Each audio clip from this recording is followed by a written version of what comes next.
Okay mga lods, welcome back to another content. So maraming salamat ulit dito kay Food Genius kasi may nilabas siyang complaint affidavit. Okay, so tingnan lang natin to kasi una muna, let's read first itong comment ni Attorney Joy Pauline Mijares. His complaint affidavit will be considered deficient and he will be required to submit a valid government ID as a substitute to the revoked ID card. If likewise proven that Bangusin has been informed of the permanent revocation of his driver's license and or personal knowledge that the driver's license has been revoked submitted, this could lead to further investigation for potential violations. Tanong lang, what if birth certificate yung ibigay niya, di ba? Kasi meron naman lahat ng tao ng birth certificate eh. O kung what if yun yung submit niya or kasama yon, kasi pag tinignan mo dito kasi mukhang yung driver's license niya yung binigay. Di ba? Well, galing to kay Food Genius, hindi naman ko, I believe nakita ko na rin to dun sa mga nag-post. Such as perjury, falsification of documents depending whether the person knew the ID was revoked. Okay, so address in the CEO ng law firm. Oh, tama naman yan. Actually, dapat yan na lang yung ginawa niya eh. Para lahat na magdidemanda sa kanya, padala sa law firm. Okay lang yan. Dapat ganyan na talaga simula pa lang. 'Di ba? Para alam nila kung saan ipapadala yung mga reklamo sa kanya. Kasi siya, palipat-lipat na siya ng lugar. Ganun talaga. So, okay. So, una muna, pag-usapan muna natin kung ano yung etong pangalan niya. Okay. Kasi mukhang alam ko yung sagot dito eh. Francis Leo Marcos aka Norman Mangusin. Kasi sasabihin nyo, Nico, Norman Mangusin na naman ang pangalan niya. I agree. Pero, kasi, maski ang Supreme Court kasi, nire-recognize na yung pangalan niya as Francis Leo Marcos and kilala siya as that guy, the same guy. Diba? Alangan naman kontrahin ko tong Supreme Court, diba? SU finds Francis Leo Marcos. So kung sino man yung tao na yan, nagbayad yan ng 30,000 pesos in direct contempt to the Supreme Court. Ay, intindihan ba? So, kung ano man yung ginagamit yung pangalan dyan, bahala sila dyan. Pero in my opinion, dalawa na yan, okay lang yan. Kasi hindi naman yan yung isa, siguro pwedeng butasan niya ng prosecution, no? Ng defense. Kasi didepensa dyan si Attorney Kalinisan and mas alam na yan ni Attorney Kalinisan, di ba? So, like I've said, ang fa-file niya ng kaso dito is a government official. Ang finailan niya ng complaint ay yung si Attorney Rafael Kalinisan. Okay, ganun talaga. Wala tayong magagawa doon. So, ano yung mga complaint na final ni Mangusin? Dalawa. Ano yung type muna? Dalawa, isang criminal complaint at saka isang administrative complaint. Magkaiba yung parusa dyan. Sa criminal, may kulong. Sa administrative, may tanggal sa pwesto. Okay? So, yung criminal, sabi niya ganun dito, ang sinampa daw is anti-graft and corrupt practices. Alright. Sa administrative naman, it's an ethics complaint basically. Okay? So, yun yung dalawang complaint na binigay ni Mangusin dito. Again, this is coming from Friends of Food Genius. Hindi pa natin na sure kung si Attorney Kalinisan talaga yung kanyang final lang ng kaso. Pero it makes sense eh, kasi yan din yung hula nyo eh. Now, this is the complaint affidavit. So, after ipasa niyan, since ni-receive na siya ng ombudsman, the second one is, ang susunod niyan, PI, preliminary investigation. So after isasubpoena si Attorney Kalinisan ni Francis Leo or ni Norman Mangusin, tapos papasagutin siya doon, tapos meron siyang kukunin niya yung complaint, tapos may ilang days siya bago sagutin yung complaint niya. Siguro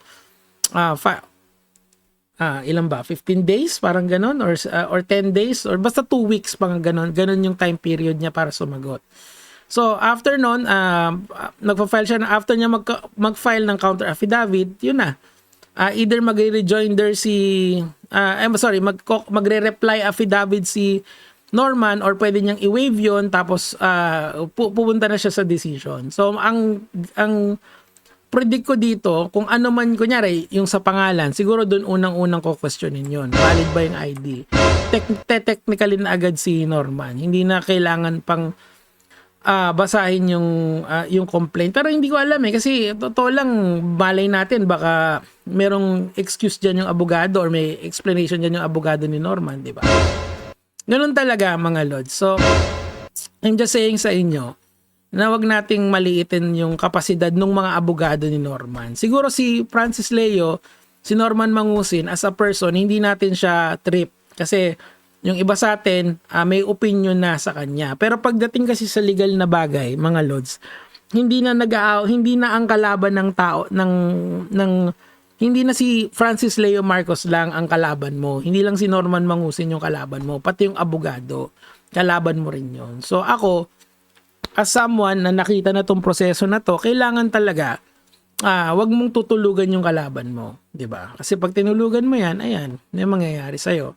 So dapat aware ka sa mga pwedeng mangyari sa iyo, pwede kang kasuhan, biglang may darating na sabina, may nasabi ka pala dito sa tao na to and gusto niyang magkaso sa iyo. It's just part of it, mga lods. Hindi madali itong pag-komentary, lalo na pagka nandun ka na sa peak ng commentary mo na kilala ka na, yung may mga nakalaban ka na malalaki sa'yo, talagang mahirap talaga siya. Hindi siya madali. Tapos, minsan, hindi naman, siguro, mas madalas siyang rewarding, tapos minsan mahirap siya. Siguro ganun ko i-explain yung experience ko sa ganito. Okay, so, now, gusto kong basahin yung mga comments nyo kasi pinagbibintangan nyo na naman ako. Ano po ginamit niyang name yun nga? Francis Leo tsaka Norman Mangusin. Kasi even the Supreme Court kasi recognized already that the Francis Leo Marcos and Norman Mangusin is one and the same. Ayan o. Pag binasa mo yan, ang tawag sa kanya, Francis Leo Marcos, ang siguro to the mind of the justices here, ang tinutukoy nila dyan is the Norman Mangusin din na nag-file din ng kanyang nag-file ng kanyang COC, Certificate of Candidacy nung di ba? So, I'm just saying sa inyo, kung may technicalidad sa pangalan, malalaman natin 'yan sa counter affidavit ni Attorney Kalinisan. So, hintayin natin 'yan, okay? Nice coaching, Andy, kay Mangusin, sabi ni Noel Junior. Hindi ko siya kino-coach. Una, hindi ko siya kilala. Paano ko siya i-coach, 'di ba? At saka hindi rin naman siya makikinig sa akin kahit anong sabihin ko. 'Di ba? So ibig sabihin, hindi talaga 'to. Sa inyo ko lang sinasabi yung mga nararamdaman ko rito sa issue na 'to. Diyos may nagkaso talaga after na mag-release ng statement magkakaso daw sa pamamahiya, okay? Di nag-iisip yan, deep na lang ipunin yung funds niya for upcoming cases. Dahil sa ginawa niya, sure hohoyo siya ng todo. Di niya alam madaming kaso na siya. Okay, let's assume na marami siyang kaso. Okay, so and then what? Pagka naman nakasuhan ka, hindi naman ibig sabihin nun makukulong ka na agad. Madaming proseso yan. Actually, pag ikaw yung dinidemanda, mas marami ka pang rights kaysa dun sa nagdedemanda. Una, kailangan mong meron kang appeal. Kunyari, natalo ka sa korte, pwede ka mag-appeal sa hanggang Supreme Court, 'di ba? Ang dami mong depensa para sa sarili mo. Pero pag ikaw ay nagkakaso, mas mahirap at saka mas mahal siya. Okay? Di nag-iisip yan, di na lang ipunin yung funds sa upcoming cases. Well, ganun talaga, malay natin, marami siyang pera. Yan hindi kasi natin talaga alam yung tunay na finances ni Manong Norman. Hindi naman siya required magpakita ng SALN kasi hindi naman siya politiko di ba? Sabi ni Siri 8596, I think Francis filed a case with the ombudsman because Kalinisan has gone too far in harassing and insulting Francis. Okay, that's your opinion. Kalinisan uses profanity against Francis which most people believe inappropriate for a government official. Again, that is your opinion, pero valid naman yan dahil nga nagsumidhi yung damdamin ni Attorney Kalinisan, Attorney Francis talaga. May point ka naman doon. Pero isipin mo rin, marami kasi siyang OFW na naapektuhan. So yun doon nagagalit si Attorney Kalinisan. Kung meron man siyang gigil doon, is because of that. Hindi naman pwedeng magalit yung mga OFW doon kasi nga wala sila dito. As the head of the agency, you should demonstrate its integrity. Okay, pero tingnan natin kung ano yung appreciation dyan ng ombudsman, di ba? Hindi naman tayo magde-decide yan. Sabi ni Miko Angelo, and we will end there, mas lalong may expose si Norman Mangusin yan.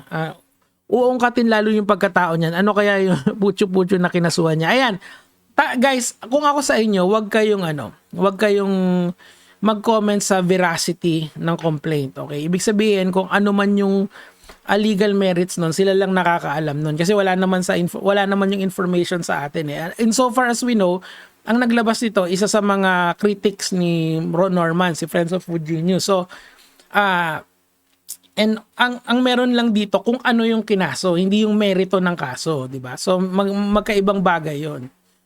Okay, so right, really right in front of my decalibring salad. Anyway mga lods, ang gusto ko lang sanang sabihin sa inyo, gumugulong naman yung batas. So hintayin na lang natin yung results nito. Pwede kayo tayo mag-comment, pero kung hindi naging pabor sa inyo yung pabor yung batas sa inyo, ibig bang sabihin nun unfair na? Well, talagang ganun. You are free to believe what you want to believe. Invalid ang case niyan. Well, we shall see, di ba? Tingnan na lang natin. Okay, so yan naman yung sa akin for today. Again, let's give everyone a fair shake. Yun lang. Okay, gaya mga lods.